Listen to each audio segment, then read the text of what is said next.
Hi, welcome to the Big Bear Homestead. And today, in our Predator Control on the Homestead series, we're going to talk about aphids.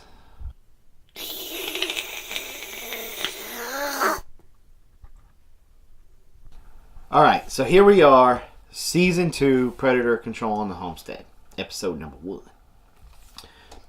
And as we discussed in the intro, this season we're going to focus a lot on garden pests or predators on our plants. And so our very first episode, we're going to kick it off with probably the most popular one, the aphid. And what gives the aphid its popularity is because one of its target plants is one of the most popular plants in the garden, in the vegetable garden, the tomato. Everybody wants to grow tomatoes, so everybody has issue with aphids. So what is an aphid? Well, aphid can go by many different names. It can be called plant lice, green flies, black flies, and white flies. Okay? There are about 4,400 different species of aphid, and around 250 of them are very destructive to agriculture. Okay? They are among one of the most destructive insects to cultivated plants. Now, it does have some natural predators, and there are some natural ways that we can get rid of them. So, but first, let's learn how to identify the aphid. Okay, so what does an aphid look like? Well, they look different. Not everyone is exactly the same. All right, they can vary in length from about 1 to 10 millimeters. They've got very soft bodies, and they can be like a green, a black, kind of a pinkish color, almost a whitish color, and almost like clear in some cases. So you really got to be looking for them in some cases on the stems and leaves and stuff of your plants. When you're looking at them and you look at the back end of them, they usually have two abdominal tubes that come out and with almost like a tail-like thing between them. Okay, there's different. When you're talking about the insect world, the mouth parts, they're either chewing, sucking, and like a sponge. So the aphid is more of a sucking insect, kind of like a mosquito. So it has a tube that comes out to puncture the plant to suck the plant's blood, for simple terms. Okay, so it has that. Now, under certain conditions, some of them can have wings. If a lot of overcrowding and stuff, they can grow visible wings. Okay, so now that we know what an aphid looks like, where do we look for them on our plant? Okay, so now we know what an aphid looks like. Where do we find them? Well, here's the thing where a little bit of their biology comes into play. Knowing this helps you locate them on your plants. Remember when I said their mouth parts are the sucking ones like a mosquito? Well, in a roundabout sort of way, they're kind of like the mosquito of the plant world. They're going after the sap in the plant, all of the sugary water sap substance inside a plant. And so they are punching through the two layers of your plant, the xylem and the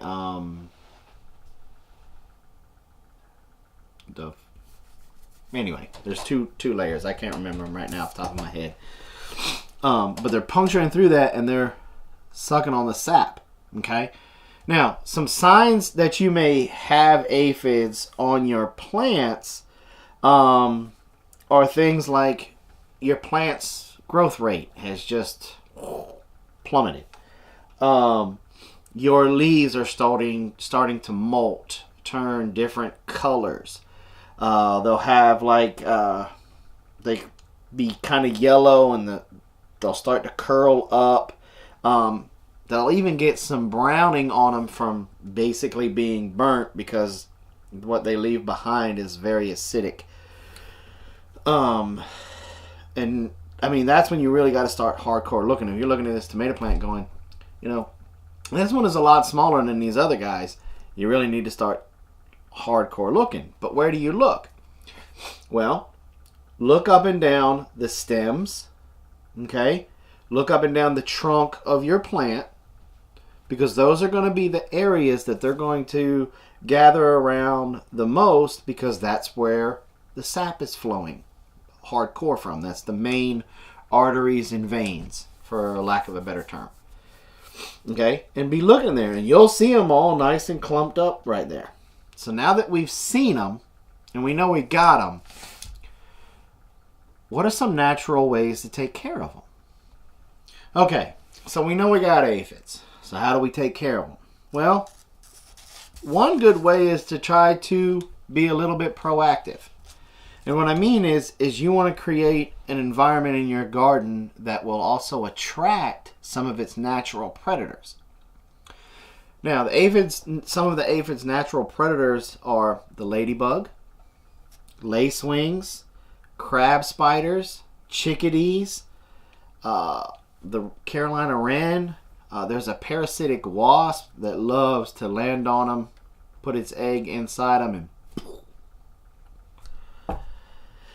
you got different flies that eat them.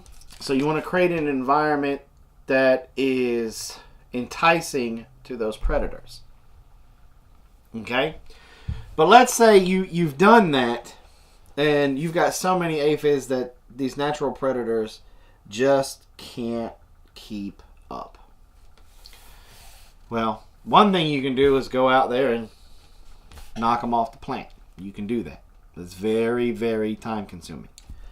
Another thing that you can do is take dish soap, your liquid dish soap, put it in some water.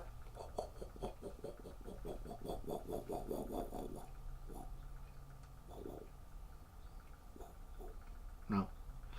Anyway. And spray your plant. Okay? Now, we all know my wife has her oils. I call it her witchcraft juice. Then I usually get throat punched, but it's funny. But she has this recipe that I'm going to share with you. It's about 4 or 5 drops of each one of these oils. Thyme, peppermint, clove, and rosemary. She puts them in a small bottle of water, and she shakes it up and then she'll spray it on the plants. And that way, that we have learned, it kills the aphid in all of its stages, because again, it's an insect, so it has to go through the metamorphosis. And that also kills other different insects too.